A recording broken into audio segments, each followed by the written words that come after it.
जय माड़ी राजमान राजेश्वरी भगवती श्री मेलडी मां मडखेड़ाना आद्य उपासक सनातन धर्मभूषण प्रातः स्मरणीय विश्ववंदनीय परम पूज्य जय माड़ीनी 66મી मासिक पुण्यतिथि गई काले गई। આપણે સૌ શ્રદ્ધાપૂર્વક નમન કરી કૃતજ્ઞતાપૂર્વક પૂજ્ય માળીના ચરણોમાં વંદન કરીએ, એમના શુભ કાર્યોને યાદ કરીએ। ખાસ કરીને પરમ પૂજ્ય માળીએ ખેડાની ધરતી ઉપર રહીને દેશ અને દુનિયાભરમાં શિવ શક્તિની ભક્તિના માધ્યમ દ્વારા લોકો સુધી સત્યમેવ જયતે અને ઐતિહાસિક ઘટનાઓ સાથે સત્ય શું છે તે દુનિયા સુધી એમણે મેસેજ દ્વારા પહોંચાડ્યું છે। એમનું જીવન એ જ સૌથી મોટો ઉપદેશ છે। એમના જીવનકાળ દરમિયાન ઘણા બધા સત્સંગોના માધ્યમ દ્વારા અને દુનિયાની અંદર અલગ અલગ જગ્યાઓમાં ભ્રમણ કરીને એમણે જે કંઈ પીરસ્યું છે તે ભગવતી ગુણગાથા ગ્રંથના માધ્યમથી આપણે સૌ તેના દ્વારા માહિતગાર બની શકીએ છીએ। મારે આજના દિવસે આપ સૌને એક મેસેજ આપવો છે કે પૂજ્ય માળીએ ખેડાની ધરતી ઉપર માં ભગવતી શ્રી મેલડી માનું જે સાનિધ્ય છે તે વિશ્વની અંદર આજે વિખ્યાત બન્યું છે। શરૂઆતથી જ એટલે કે આજે 42 વર્ષથી અવિરત ત્યાં દર વર્ષે માના પાટોત્સવો ઉજવાતા હોય છે।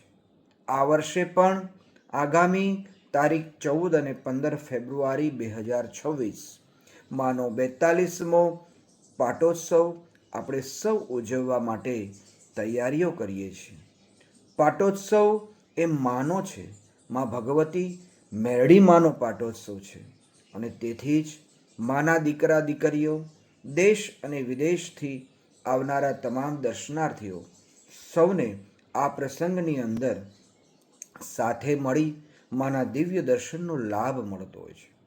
પૂજ્ય માળી આજે સદેહે નથી, પરંતુ તેમના જ સુપુત્ર એવા શ્રી વિપુલભાઈ પંચાલ એટલે કે શ્રી લાલભાઈ દ્વારા આજે એઝ ઇટ ઇઝ દરેક પ્રવૃત્તિઓ સેવાકી કાર્યો ખેડાની ધરતી ઉપર મેલડીમાં મઠખેડા દ્વારા ચાલતા રહેલા છે। આજે ગૌશાળા, અશ્વશાળા, ખેતી, હોસ્પિટલ અને સેવાકી પ્રવૃત્તિઓ શ્રી વિપુલભાઈના સાનિધ્યમાં માના આશીર્વાદથી અવિરતપણે ચાલુ જ છે। આવો આપણે પણ સૌ આજના આ 42મા પ્રાકટ્યોત્સવ એટલે કે પાટોત્સવ પ્રસંગે સૌ સાથે મળીને આ પ્રસંગની અંદર માના રૂડા ગુણલા ગાઈએ। ખાસ કરીને દરેક લોકો જે પરિચિત છે તે તો જાણે જ છે કે ખેડાની ધરતી ઉપર પાટોત્સવનો પ્રારંભ રાષ્ટ્રધ્વજ વંદનાથી કરવામાં આવતો હોય છે। દેશના શહીદોને શ્રદ્ધાંજલિ અર્પણ કરી અને દેશના તિરંગાને માનભેર લહેરાવીને આ પાટોત્સવ પ્રસંગનો પ્રારંભ થાય છે। ત્યારબાદ એ વાત જણાવતા આનંદ થાય છે કે ખેડાની ધરતી ઉપર પૂજ્ય માળીના સાનિધ્યમાં માએ વર્ષોથી અલગ અલગ મહાન યજ્ઞોનું કાર્ય પણ ત્યાં થતું રહેલું છે। આ વર્ષે પણ કાલાગ્નિ મહારુદ્ર યજ્ઞનું આયોજન કરવામાં આવેલું છે, જેમાં વિદ્વાન બ્રાહ્મણો દ્વારા આ યજ્ઞ થશે। આપણે પણ સૌ આ યજ્ઞ નારાયણના દર્શન કરીએ અને સેવાકી પ્રવૃત્તિઓમાં આપણે સૌ સાથે મળી અને માના કાર્યોની અંદર નિમિત્ત બનીએ। ખાસ કરીને આપ સૌ જાણો છો કે પાટોત્સવની અંદર દૂર દૂરથી માના દીકરા દીકરીઓ, માના ભક્તો, સેવકો સૌ દર્શન માટે આવતા હોય છે। માની શોભાયાત્રા જે નિજબઢથી લઈ અને યજ્ઞના સ્થળ ઉપર કાર્યક્રમના સ્થળ સુધી જતી હોય છે। વર્ષમાં એક વખત માના દીકરા દીકરીઓને દર્શન આપવામાં ખુદ ખેડાની આ ધરતી ઉપર વિચરણ કરે છે। આવો આપણે પણ એ દિવ્ય દર્શનનો લાભ લઈશું। સાથે સાથે ગુજરાત તેમજ ભારતના નામાંકિત કલાકારશ્રીઓ દ્વારા પણ વિશિષ્ટ કાર્યક્રમોનું આયોજન કરવામાં આવતું હોય છે, જેમાં સંસ્કૃતિ સંસ્કાર સાથેનો સંદેશો દરેકને પહોંચાડવાનું એક માધ્યમ બનતું હોય છે.